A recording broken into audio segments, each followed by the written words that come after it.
نحمده ونصلي على رسوله الكريم أما بعد فأعوذ بالله من الشيطان الرجيم بسم الله الرحمن الرحيم رب اشرح لي صدري ويسر لي أمري واحلل عقدة من لساني يفقه قولي ربنا زدنا علما۔ معزز طلباء و طالبات، آج کا ہمارا سبق نمبر 40 ہے، جو کہ سورہ بقرہ کی آیت مبارکہ 130 تا 135 پر مشتمل ہے، یعنی 6 آیات آج کے سبق کا حصہ ہیں۔ دیکھیے آیت نمبر 130، ومن اور کون، یعنی کون سا شخص، یرغب بے رغبتی کر سکتا ہے، عن ملت ابراہیم، ابراہیم علیہ السلام کے دین سے، ملت طریقے سے۔ یہاں پر لفظ استعمال ہوا ہے راغبہ یرغبو، اس کا مادہ ہے، اگر اس کے بعد فی ہو تو مطلب ہے کسی چیز میں متوجہ ہونا، رغبت کرنا، اور اگر اس کے بعد عن ہو جیسا کہ یہاں پر ہے تو اس کے معنی ہے کسی چیز سے بے توجہی اور لاپرواہی، غفلت اور بے رغبتی کا مظاہرہ کرنا۔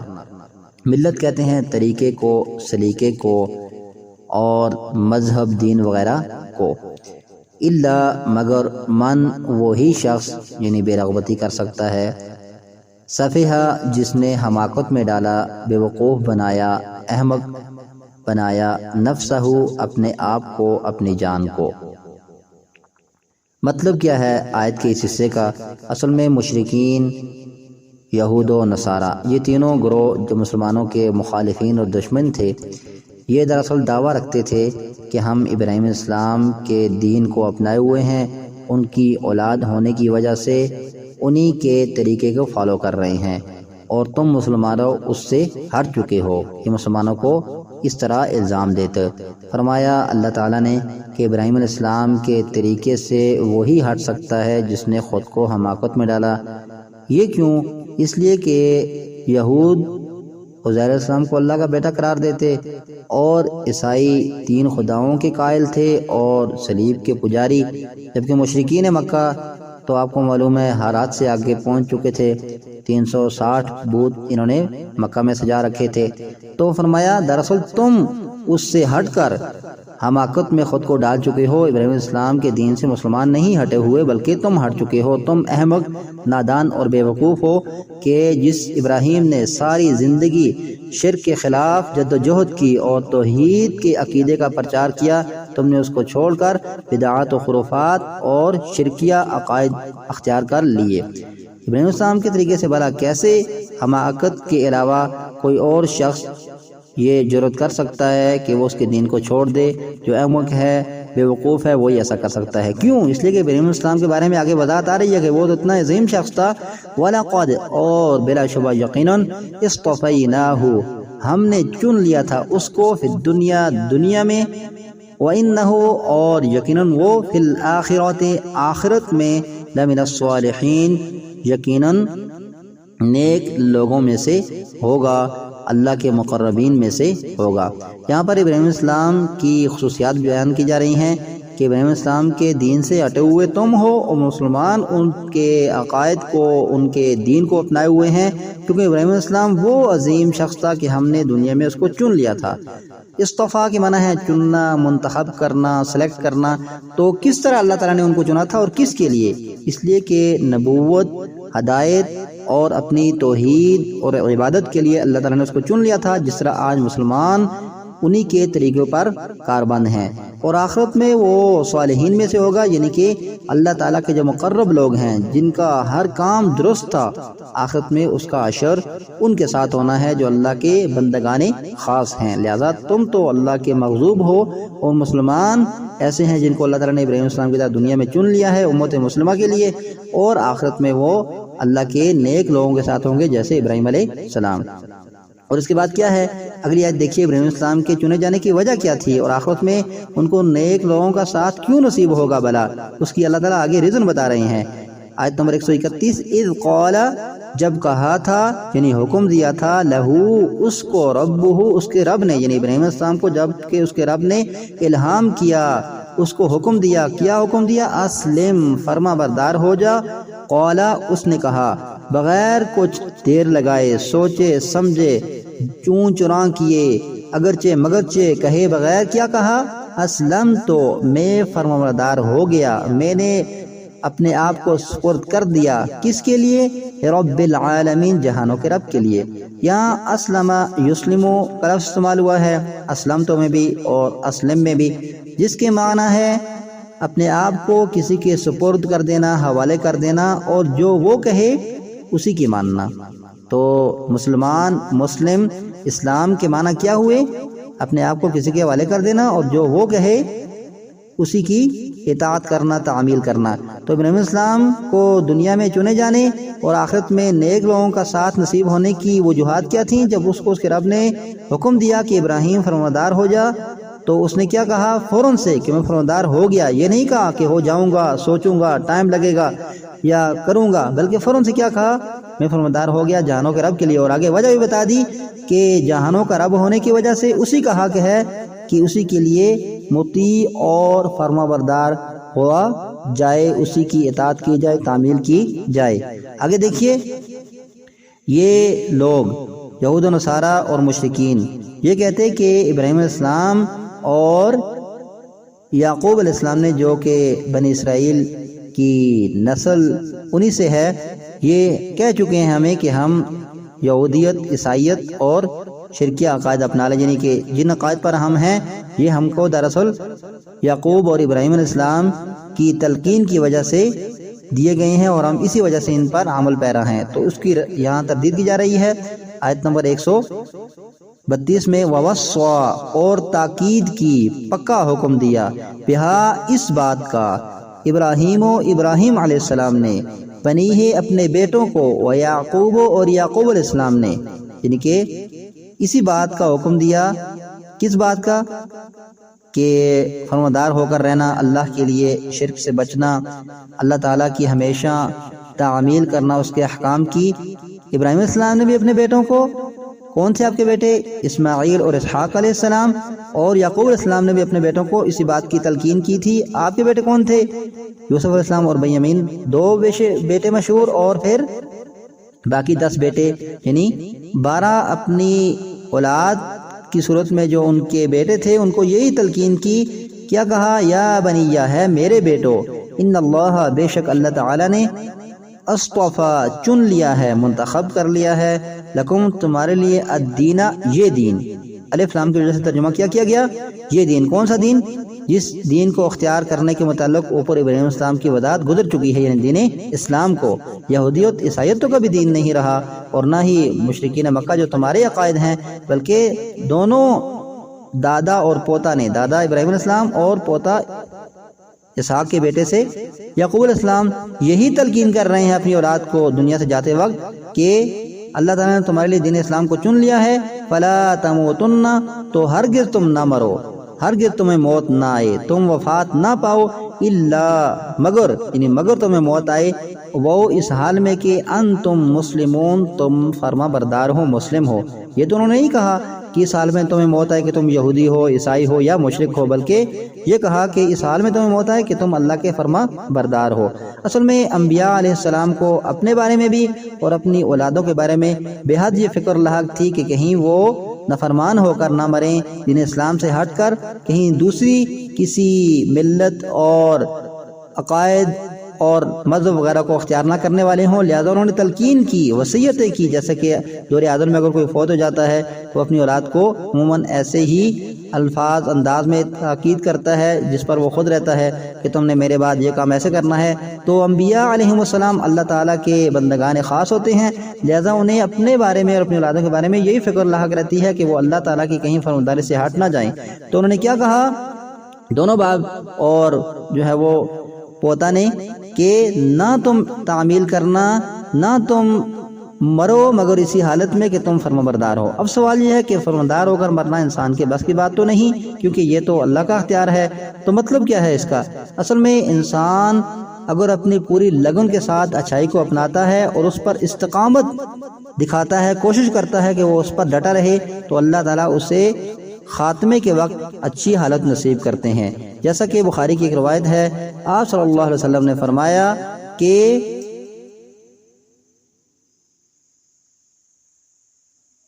انما الاعمال بالخواتیم، اعمال کا دار و مدار نیتوں پر نہیں بلکہ خاتموں پر ہے۔ ایک روایت میں آتا ہے کہ نیتوں پر، لیکن وہ تو اخلاص کی بات ہے۔ یہاں پر یہ کہا جا رہا ہے کہ اینڈ جو انسان کی زندگی کا ہے اس پر انسان کا دار و مدار ہے، یعنی انسان اگر مرتے وقت اچھی حالت پا لیتا ہے تو آخرت میں بھی اس کو اچھا وقت نصیب ہوگا۔ اور اس حدیث کی بھی صراحت ایک دوسری حدیث کرتی ہے، آپ صلی اللہ علیہ وسلم نے فرمایا کما تحیون تمیتون وکما تمیتون تحشرون، جس طرز پر حالت پر تم زندگی بسر کرو گے تمہیں اسی حالت پر موت آئے گی، اور جس حالت پر تم مرو گے اسی حالت میں روز آخرت اٹھائے جاؤ گے۔ تو معلوم کیا ہوا کہ آخرت میں انسان کو اچھی حالت میں تبھی اٹھایا جا سکتا ہے کہ اس کی موت اچھی ہو، اچھے کام کرتے ہوئے اس کو موت آئے، اور اچھے کام کرتے ہوئے تبھی موت آ سکتی ہے جبکہ اس نے زندگی اچھے کاموں میں گزاری ہو۔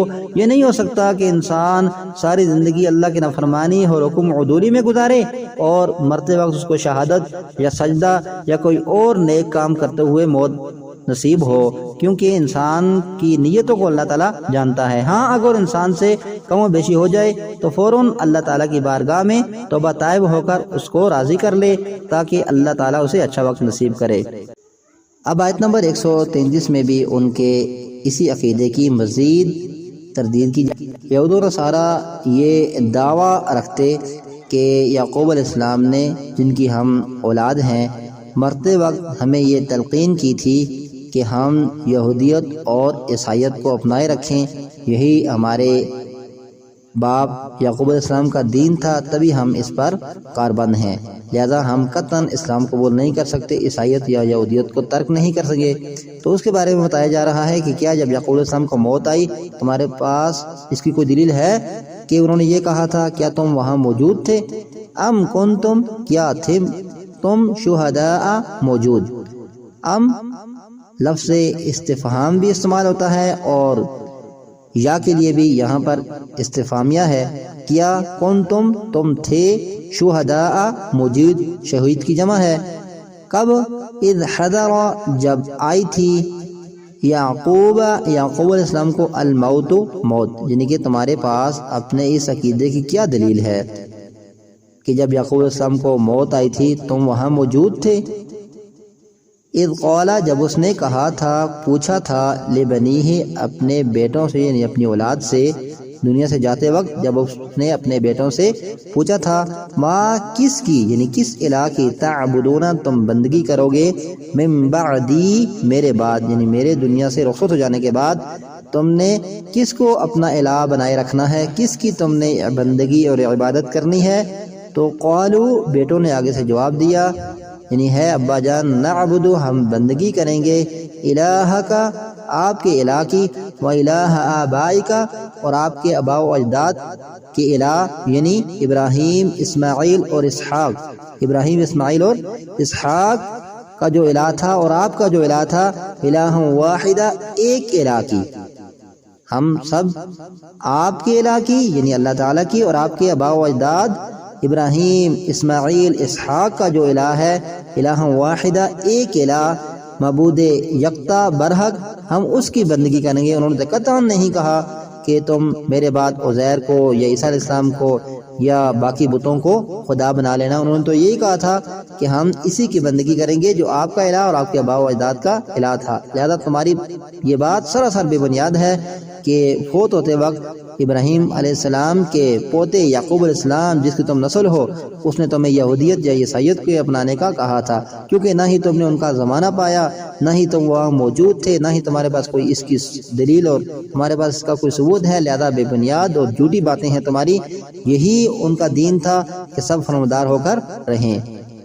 وَنَحْنُ لَهُ مُسْلِمُونَ اور ہم اسی کے لیے فرمانبرداری کرنے والے ہیں۔ کیا کہا تھا بیٹوں نے؟ کہ ہم اللہ کے مطیع اور فرمانبردار ہو کر رہنے والے ہیں، یہ نہیں کہا تھا کہ ہم عیسائی یا یہودی بن جانے والے ہیں آپ کے بعد۔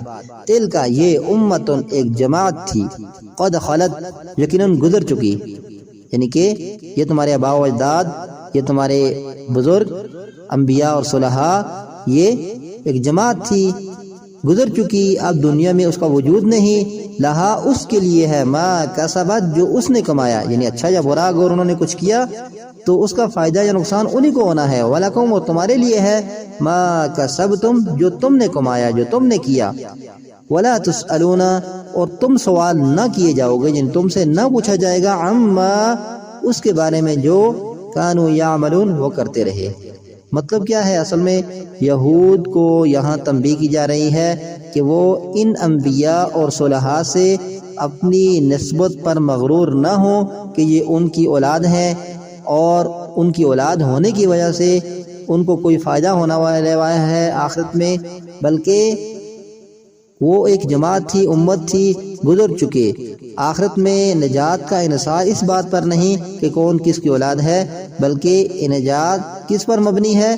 جو انسان کرتا ہے، اگر تم نے اچھا کیا تو تمہیں نجات مل جائے گی، اور اگر اس کے خلاف تمہارا عقیدہ رہا تو پھر تمہارا انجام برا ہونا ہے۔ نیک شخص کی اولاد ہونا تمہارے لیے نجات کا باعث نہیں ہو سکتا۔ تو فرمایا ہر شخص کا عمل اچھا یا برا وہ اسی کے لیے ہے۔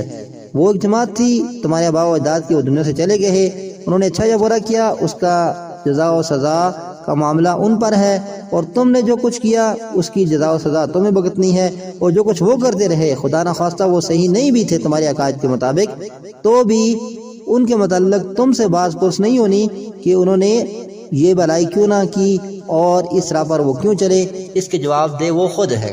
پھر آگے فرمایا وقالوا اور وہ کہتے ہیں، یعنی یہود و نصارہ، کونو ہو جاؤ، ان مسلمانوں سے کہہ رہے ہیں کہ مسلمانوں تم بن جاؤ، ہو جاؤ، ہودن یہودی او نصارہ یا عیسائی، تہتدو تو ہدایت پا جاؤ گے۔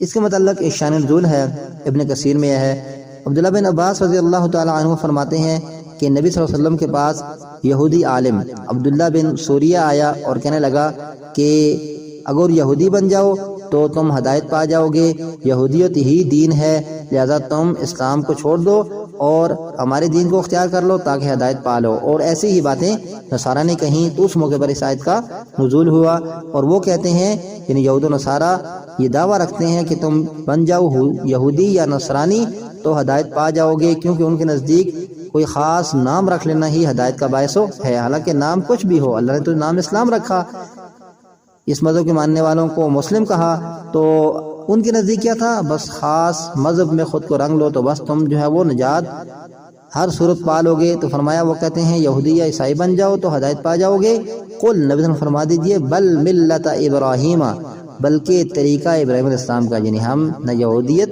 کو اپنائے نہ عیسائیت کو، بلکہ ہم نے اختیار کیا طریقہ ابراہیم علیہ السلام کا، حنیفاً جو یکسو تھا، یعنی ابراہیم علیہ السلام جو ایک طرف والا تھا۔ یکسو کے معنی کیا ہے؟